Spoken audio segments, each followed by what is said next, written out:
Hi, everyone. I'm Rena Ninen. Thank you for joining us. People across the country are heading to the polls in Super Tuesday states to cast their votes. 14 states are holding primaries, including Texas and California. There are more than 1,300 delegates up for grabs, and an estimated 15 million people are expected to vote. Former Vice President Joe Biden is going into Super Tuesday, coming off a win in South Carolina. Last night, he received endorsements from 3 former rivals, Pete Buttigieg, Amy Klobuchar, and Beto O'Rourke. Natalie Brand is following the latest on this crucial day in the 2020 race. Senator Bernie Sanders cast a vote in his home state of Vermont, one of 14 states in American Samoa voting today, with roughly a third of Democratic delegates at stake. To beat Donald Trump, we are going to need to have the largest voter turnout in the history of this country. We need energy. We need excitement. I think our campaign is that campaign. Sanders has an edge in delegates and polls in key states heading into Super Tuesday, but former Vice President Joe Biden is now trying to consolidate the moderate vote. The Democrats want a nominee who's a Democrat, a lifelong Democrat, a proud Democrat, an Obama-Biden Democrat. Then join us. Biden received a boost Monday night with 3 former presidential hopefuls throwing their support behind him. While I'm ending my campaign, I can't think of a better way to end it than joining Vice President Biden. The 11th hour shakeup in the race forced some voters to make a last-minute decision. I had wanted to vote for Pete. Virginia voter Nancy McKenna says Monday's endorsement of Biden made a difference for her. I mean, it was significant in the sense that I had to make a shift, but also I think it helped me make a shift that may, in the long run, have been necessary. Former New York Mayor Michael Bloomberg enters Super Tuesday as the wild card. Tonight will be the first test of his unorthodox campaign and unprecedented spending. The billionaire is already looking beyond Super Tuesday, campaigning in Florida. I have no intention of dropping out. We're in it to win it. So is Elizabeth Warren, who voted in her home state of Massachusetts, but is expected to head to Michigan tonight. Natalie Brand, CBS News, Alexandria, Virginia. CBSN political reporter Caitlin Huey-Burns joins me now from Houston. Caitlin, I understand you're at a polling location in Houston. What's it like where you're at? Hi, Rena from Houston, Texas. We are at one of the busiest polling locations in this area. If you can't tell, it's election day here in Texas. Just look at all the yard signs behind me. And there's also been a steady stream of voters heading into the polls to cast their ballots on this Super Tuesday. Texas has the second largest number of delegates to the national convention, second to California. This is a huge day for Texas. It's a huge day for organizing in the state and for Democrats who are looking to areas like Houston, where we are, to show expanded support. They are looking to the demographics here in an area like Harris County. About a quarter of residents here are African American, about 45% are Latino. This is the kind of area that Democrats not only want to be present in on this Super Tuesday, but be on the ground to expand their support heading into those November elections. This Super Tuesday has offered Texans an ability to really show their ground game, to try to organize at the local level. You can see in these yard signs behind me, there's a lot of local races here that Democrats are targeting. And so we've talked to a lot of voters coming out of these polls, a lot of different mix of people that they're supporting, but it definitely feels like it's a big day here in Texas. And you've had a chance, Caitlin, to speak to voters there. I want to play for you some of what they told you about who they're decided to vote for. I supported Bernie Sanders. I just felt his policies lined up with what I expect and what I want in a candidate. So that's basically what it came down to. I supported Elizabeth Warren. It was a difficult decision. A lot of my family convinced to vote for Warren, but at the last minute they switched to Biden. And I respect that decision. I was sort of torn between 2 candidates, and I wanted to see what happened in South Carolina before I sort of made up my mind. Caitlin, it's so interesting to hear them say that some of them are really down to the wire and switching their votes. What else are you hearing from voters there? How are they deciding who they'll vote for? Well, it's really interesting because here in Texas, they had early voting. That means a lot of people had already cast their ballots when they were thinking about Pete Buttigieg or Amy Klobuchar as they were still in the race. A big question that I've had over the past 24 hours heading into today and talking to voters here is whether the dropouts from Buttigieg and Klobuchar and their endorsement of Joe Biden has had any impact on the race. And I did talk to one woman who said that she had been supporting Amy Klobuchar throughout this contest. She was ready to vote for her today, found out that she dropped out and supported Joe Biden. So she said that she voted for Joe Biden today because of that Amy Klobuchar endorsement. Now, we'll wait to see whether there are more voters like her. You also heard from that woman who decided after seeing the results in South Carolina, that really shaped her view. She wanted to see someone that could build a coalition and could win, and that's something that voters are thinking about. But it's important to note that as much as we talk about polling and second choices that we've seen in surveys, a lot of voters just don't fit neatly into those kinds of frames. And so you talk to people who were supporting Amy Klobuchar, who want a woman and may be inclined to Warren. You see a lot of people who have been with Biden for a while. The big question mark is kind of this Biden versus Bernie Sanders battle that I think you'll see here in Texas. You know, Texas has such a large portion of the delegates up for grabs today. Remind us again, why is it such an important state that people will be watching this Super Tuesday? Right. Besides California, it has the largest number of delegates to the national convention. And so whoever wins here and wins big will have a lot to take away from.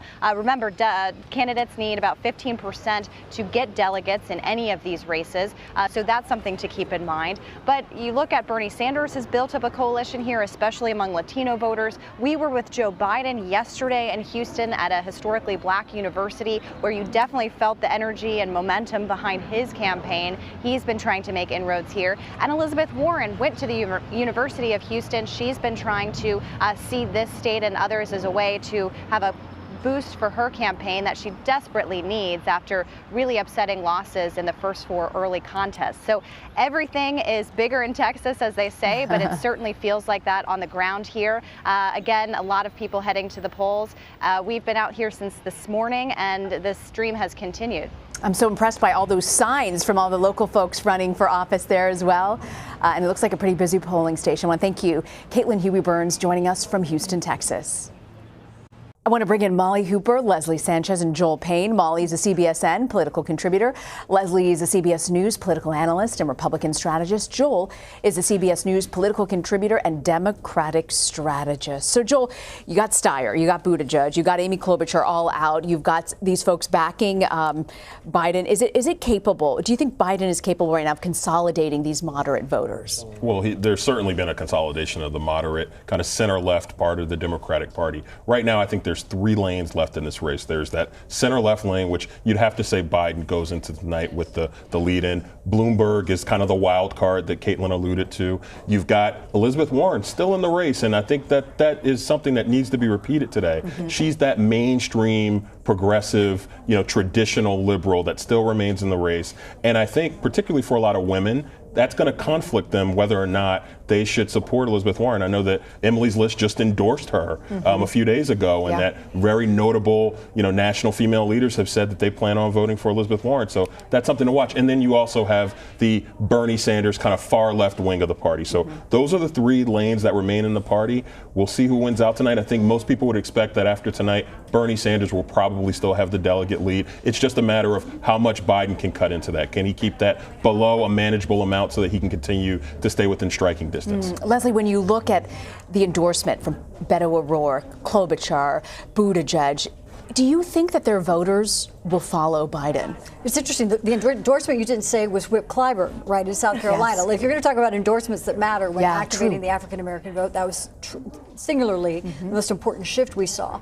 Definitely, the word is getting out, right, that now your support really needs to go into something that they feel they can rally behind. And the question is, are you the first or the second choice? In states like Texas, we already know that it's a 3-way race, and Biden is at the bottom of that effort. Bernie Sanders is at the top, and Bloomberg is really in the middle. He is pulling a lot of that support because he's culling a lot of voters who don't think that that energy and the momentum is behind the Biden to get him to the finish line and ultimately battling Trump. So Leslie talks about momentum, right, Molly, but there are so many people, almost like more, roughly half in California have already cast their ballot. This is ahead of the, well ahead of the the South Carolina win for Biden. Right. What happens to those absentee, those early voters, I should say, you know, who may have cast their ballot for one of the candidates that have now dropped out of the race? Tough luck. It's Tough over. luck. I mean, for the most part, pretty much yes. I mean, in California, if your ballot has not been received, if your absentee ballot has not been received, it's possible, according to my understanding, that if you go into your polling place, or no, not if you're, I mean, if you have an absentee ballot that you have not mailed in, you can take that with you to your polling place and get a new one, but you have to be there and exchange it in person and not submit it. So apparently, from what I understand, 20% of those absentee ballots have been mailed and received. There's another 20 some odd percent that have not been received. And so individuals, if you haven't mailed it, yes, possibly. But that's going to be different for every polling place depending on how it's orchestrated. Right.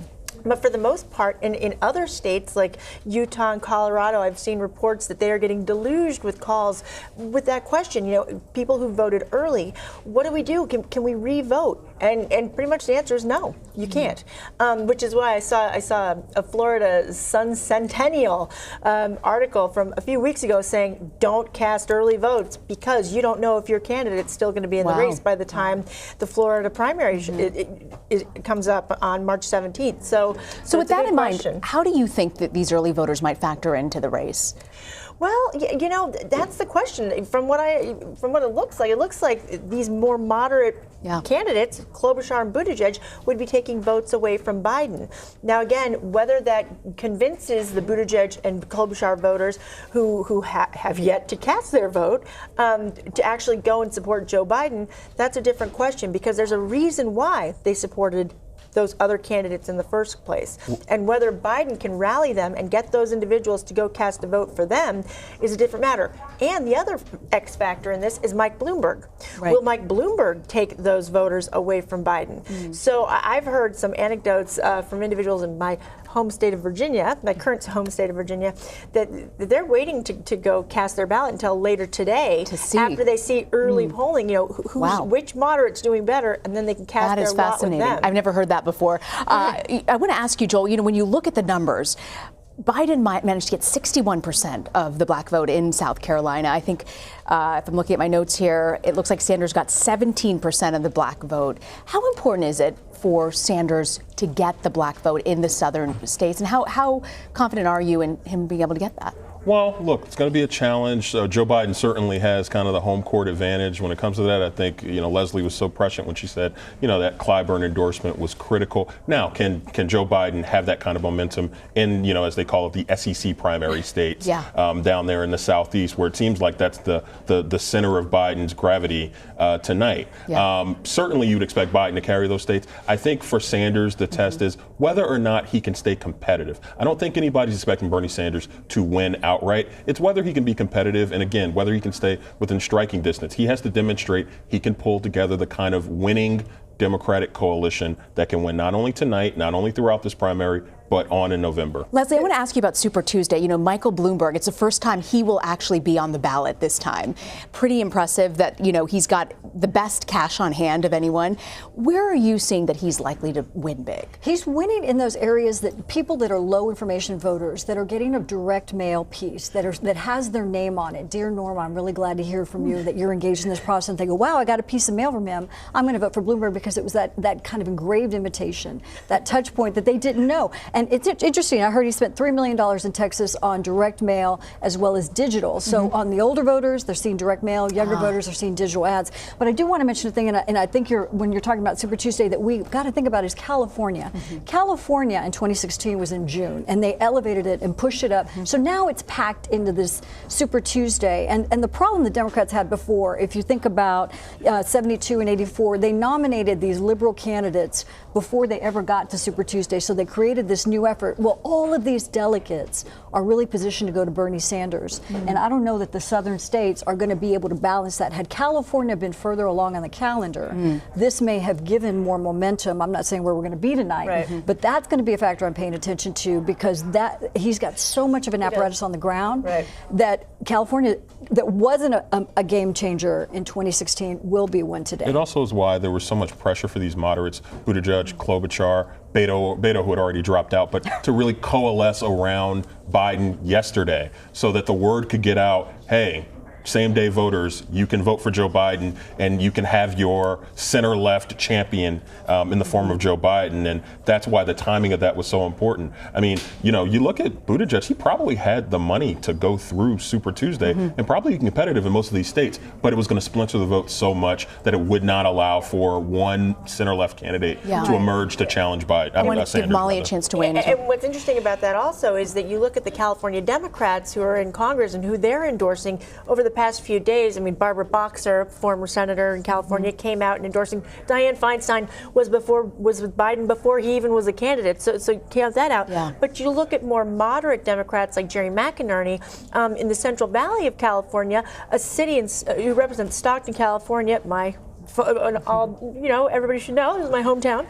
But a place where Bloomberg has the endorsement of the mayor, Michael Tubbs, and has actually been there. So Biden is really trying to get, his last minute endorsements out there to say, hey, get to the polls and vote for me. I want to ask you about Amy Klobuchar, Molly, because, Elizabeth Warren, sorry. How important is it for her to win her state in Massachusetts? Is tonight really, if she doesn't come through, it's over? I'm not sure about that because, going to Joel's point, you look at some key leading figures who've actually come out and endorsed her. Randy Weingarten, the head of one of these major labor unions, came out and endorsed her recently. I think that she's probably going to split some votes with Bernie Sanders because he is a neighbor, in Vermont. But if she can rack up some more delegates in these various locations across the country, there are 14 states up, she could remain viable. And she's pledged, to her supporters, I'm going until the end. I'm going to the if she does go, Joel, till the end, how does this affect Bernie Sanders' campaign? Well, and so that maybe where Warren might get a pass from like the center-left folks in the party who want everybody obviously to drop out so that Biden can have this one-on-one matchup with Sanders, right? Because she can actually hurt Sanders. And so at the end of the day, even if she walks into the convention with a number of delegates, nobody would expect her to hand those delegates necessarily over, that she could basically be a player for Joe Biden, right? She could go and deal for a more progressive agenda from Joe Biden, but that she's hurting Sanders. And so that's why that pressure is not so strong against her. So I do think that, Warren is very interesting to watch today and see how she does. We're going to have to leave it there. I want to thank you all, Molly Hooper, Leslie Sanchez, Joel Payne. Big night tonight. Thank you, folks, for joining us.